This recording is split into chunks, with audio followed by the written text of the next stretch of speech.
Dans cette vidéo aussi, je vais montrer une alternative à l'utilisation de Visual Studio Code, c'est-à-dire de faire l'utilisation de Xcode pour nous faciliter la vie et pour éviter de faire les tâches qui sont moindrement ardues en faisant l'utilisation de Visual Studio Code.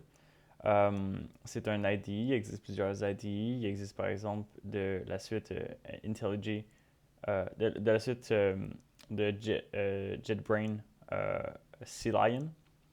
Mais dans cette situation-ci, étant donné que Xcode est gratuit et vient avec les Mac, ou s'il ne vient pas avec les Mac, on peut le télécharger à partir de l'App Store, on va faire l'utilisation de Xcode. Préalable, vous devez avoir téléchargé Xcode, ce qui est possible, en allant dans l'App Store. Et à partir d'ici, on a les fichiers du TP1. Donc, je vais partir from scratch. On va se créer un nouveau projet. Ce que vous voulez, c'est de prendre macOS avec Command Line Tool. On va lui donner un nom de projet. Ça peut être par exemple INF 1010 TP1 essai 2. Je pense que j'ai déjà fait un essai, c'est pour ça que j'écris 2. Ensuite, la team. N'oubliez pas que normalement, Xcode est utilisé pour développer des applications Mac et des applications iOS pour iPhone par exemple.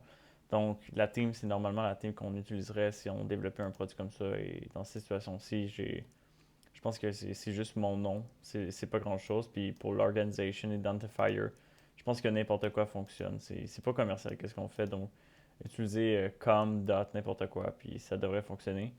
Langage, on veut du C++ parce que c'est le langage du cours. Next, on peut se créer un fichier, ou en fait un dossier, un répertoire qu'on va appeler developer. Je me souviens plus exactement comment est-ce qu'on fait pour se créer un répertoire developer, mais ça peut être le fun d'en avoir un. Je vous recommande d'aller regarder sur Internet sur la manière d'en faire un. Et sinon, on peut placer n'importe où les fichiers, c'est pas important, autant qu'on sache où se trouvent nos fichiers. Une fois qu'on va avoir créé les fichiers, on a même un fichier de base qu'on peut compiler pour vérifier si ça fonctionne correctement. Je prends pour acquis que ça fonctionne et ça fonctionne correctement. Donc maintenant, qu'est-ce qu'on va faire? C'est qu'on va supprimer ce fichier-ci. Move to trash, on n'en a plus besoin parce qu'on voudra utiliser les fichiers du TP1. Donc, je vais faire une copie des fichiers du TP1. Je m'en vais dans Developer. Et maintenant, on avait utilisé INF1010 TP1. Là, je suis dans mon répertoire Developer. Je m'en vais ici à l'intérieur du fichier à côté de la solution. Et maintenant, j'ai ça ici qui m'apparaît. Il va y avoir deux problèmes qui vont survenir. Donc, si je garde ça proche, si je compile, could not launch. Et ça, c'est à cause qu'on n'a simplement pas choisi les fichiers. On ne les a pas ajoutés au projet courant. Donc, qu'est-ce que je vais faire? C'est qu'on les a déjà ajoutés, ça me montre le répertoire courant et j'ai juste à sélectionner les fichiers pour pouvoir les ajouter à mon répertoire. Une fois que je les ajoute, je vais avoir un deuxième problème. Si je compile, là, ça a l'air de fonctionner, c'est juste qu'on voit que, oh, il y a Error Opening Files. Et la raison pour laquelle il y a cette erreur-là, qui est due à l'initialisation, c'est que si on regarde à l'intérieur d'une main, on est capable de pouvoir voir que on prend un fichier à partir de ifstream qui est fait pour la lecture. On lui donne ce string-là qui est bel et bien le nom de notre fichier. Et à partir de ce fichier-ci, on va le passer en paramètre à la fonction. La fonction va essayer d'ouvrir le fichier. Et quand elle va voir que le fichier n'est pas ouvert, elle va nous sortir une erreur. La raison de ça, c'est j'ai essayé de trouver la cause, puis je me suis aperçu que la manière la plus simple de pouvoir remédier à ce problème-ci, c'est que dans l'optique où vous ne remettez même pas le fichier main, vous pouvez modifier le fichier main. Puis une petite modification simple, c'est simplement en ouvrant votre terminal et en prenant le fichier qui s'appelle fichier.txt, de déterminer c'est quoi le chemin absolu de votre fichier, le absolute path. J'ai l'impression que Xcode n'est pas bon avec les relative paths. Il y a probablement 56 000 raisons que je ne sais pas, mais c'est une bonne solution Ducktape. Donc, si je décide de copier et de paste mon absolute path, on peut voir que build succeed, j'ai mes tests, tout est correct. Mais il y a aussi un autre problème que je peux voir, c'est qu'il n'y a pas de couleur. Et ça, c'est le désavantage d'utiliser Xcode. Il n'est pas possible de faire l'utilisation de couleurs. Je sais que c'est plate, je sais que c'est dommage, il y a des personnes qui auraient aimé ça de pouvoir voir les couleurs, c'est un désavantage. Par contre, il y a une chose que les personnes qui sont sur Xcode peuvent faire que les autres ne peuvent pas faire, puis c'est simplement d'utiliser euh,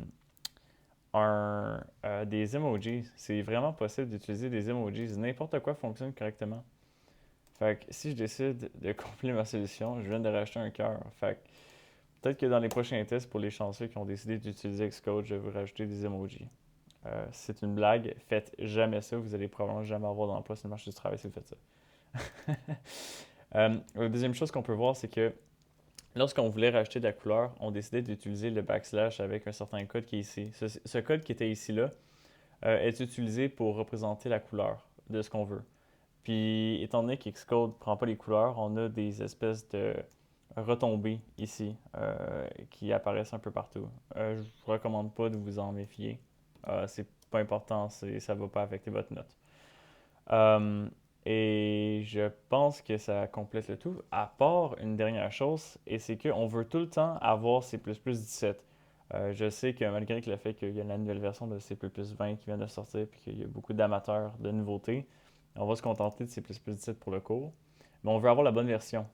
Et pour avoir la bonne version, il va falloir qu'on aille dans notre fichier principal, dans notre solution en fait, et qu'on aille dans Build Settings. Dans Build Settings, c'est possible d'aller chercher Apple, Clang, Language, C++. Bon, là, je me suis probablement planté quelque part, mais il est ici justement. Ah, c'est ça, ça prend un tiret.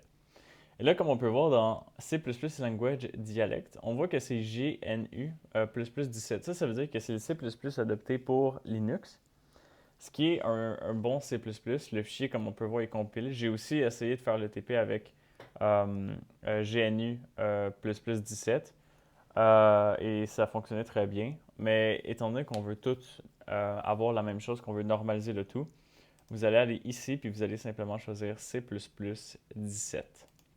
Et une fois que vous avez choisi C++17, vous pouvez enfin recommencer à faire votre build. Et là, votre solution est bonne, votre solution est good to go et rien ne peut vous arrêter.